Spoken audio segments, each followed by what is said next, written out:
Responders on the ground this morning helping the victims of yesterday's tornado, and they're also getting ahead of today's storm that is expected to hit that same area. Joining us live on the phone right now is Monique Degas with the American Red Cross. Monique, talk to me about the volunteers. What are they doing this morning?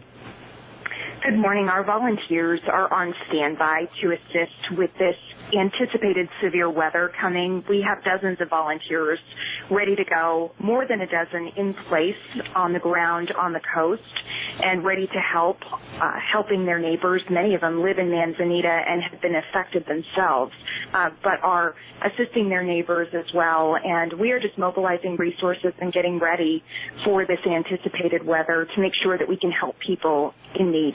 How are you preparing for today's weather? We are bringing volunteers in. We've put a call out to our volunteers. We have staff in place ready to go, and we're waiting on the call from emergency managers. If they need our assistance, if they need us to set up a shelter to help people who have been affected or may have lost their home, to bring in water for emergency responders, to respond with food, we will be there and ready at a moment's notice to help. And when it was reported yesterday that tornado touched down in the center of town, we're talking 10 blocks wide, pretty much the entire town. A lot of tourists were there at the time. Who are you helping? Are you helping majority tourists, and how are you helping them?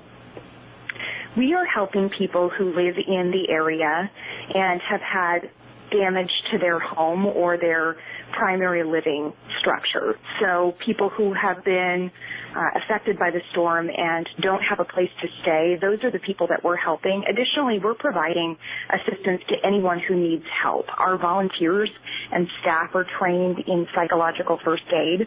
This is something the town probably hasn't seen before and can often be accompanied with really traumatic feelings with this incident. So our folks are on the ground to provide emotional support as well as physical support in the form of food and lodging assistance. Well, you're doing a great job. Thank you to you and your volunteers. Please stay safe out there today as well. Thank you. More information on how